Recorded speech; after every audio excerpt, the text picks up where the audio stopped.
Sinabi ng poong mahal, kasalanan ay talikdan, pagsuway ay pagsisihan, maghahari ng lubusan ang poong Diyos na may kapal.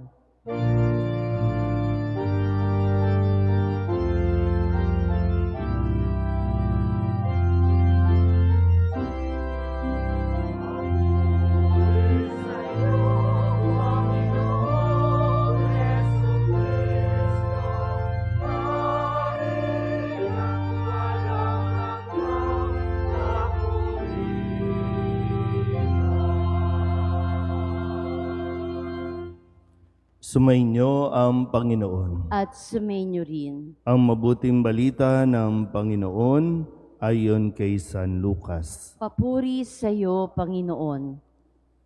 Noong panahong iyon, sinabi ni Jesus sa kanyang mga alagad, ang anak ng tao'y dapat magtiis ng maraming hirap. Itatakwil siya ng matatanda ng bayan, ng mga punong saserdote at ng mga iskriba. Ipapapatay nila siya, ngunit sa ikatlong araw ay muling mabubuhay. At sinabi niya sa lahat, kung ibig ninumang sumunod sa akin, limutin niya ang ukol sa kanyang sarili, pasanin araw-araw ang kanyang krus at sumunod sa akin. Ang naghahangad magligtas ng kanyang buhay ay siyang mawawalan nito. Ngunit ang mag-alay ng kanyang buhay, alang-alang sa akin, ay siyang magkakamit noon. Ano nga ang mapapala ng tao?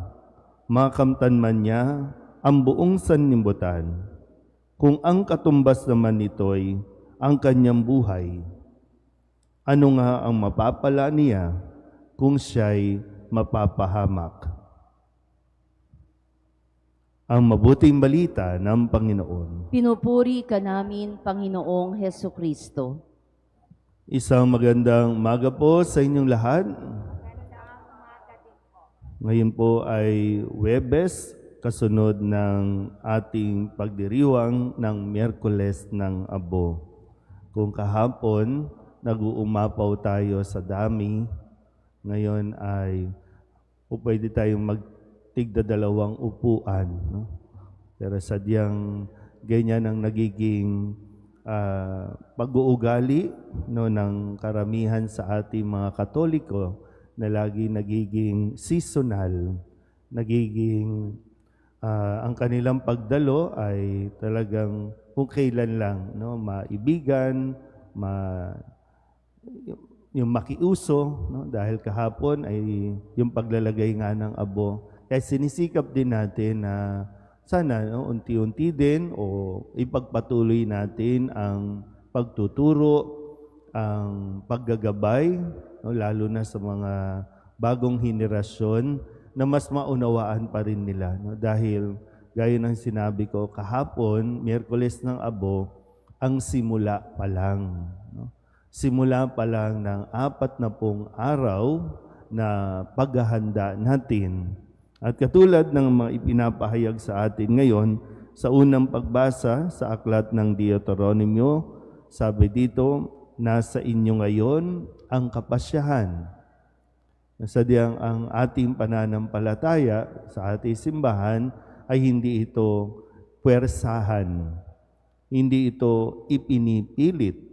Kaya binubuksan natin ang kaisipan ng bawat isa para nang sa ganon ay anuman ang kanilang gawin, ito ay bunga ng kanilang kapasyahan.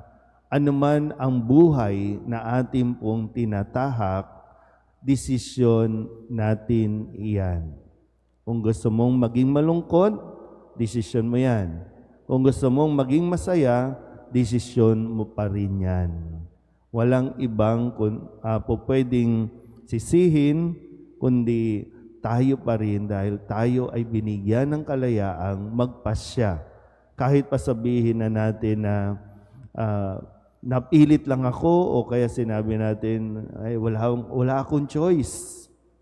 Bunga ng o dala ng pangangailangan, matinding pangangailangan, kaya ka nandiyan dyan sa buhay na yan.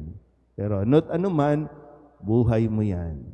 Kaya nga sa ating Ebanghelyo, pinapaalala na ni Jesus kung ano ang mangyayari sa simula nito at pagdating ng mahal na araw, ito mismo ang mangyayari sa Kanya.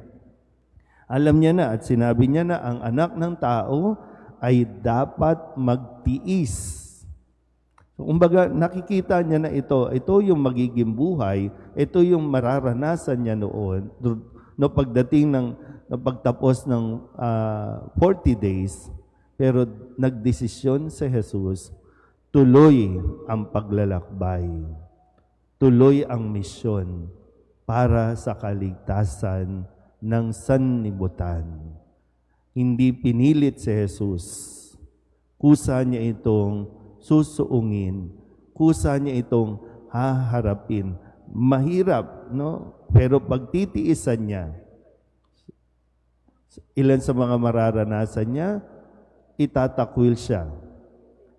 Ire-reject siya ng matatanda ng bayan.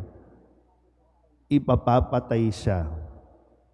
Pero sabi doon, pero may pagkabuhay.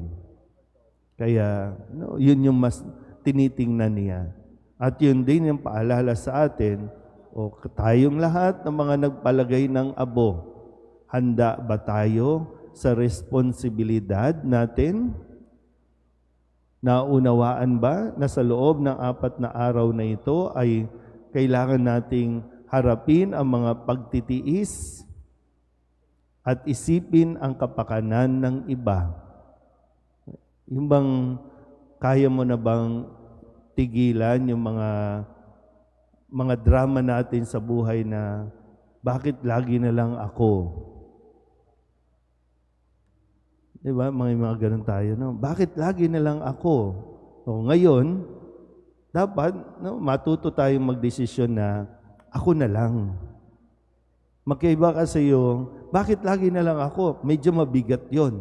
Talagang napipilitan ka o may pumipilit sa iyo na gawin, akuin ang mga responsibilidad.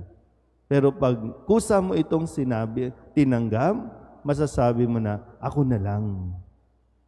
Ako na lang ang maghirap, ako na lang magtiis, ako na lang magtipid para mayroon tayong maibigay sa mga pangangailangan ng mga mahal natin sa buhay o ng mga taong umaasa sa atin. So, hindi bakit ako, kundi ako na lang. Amen?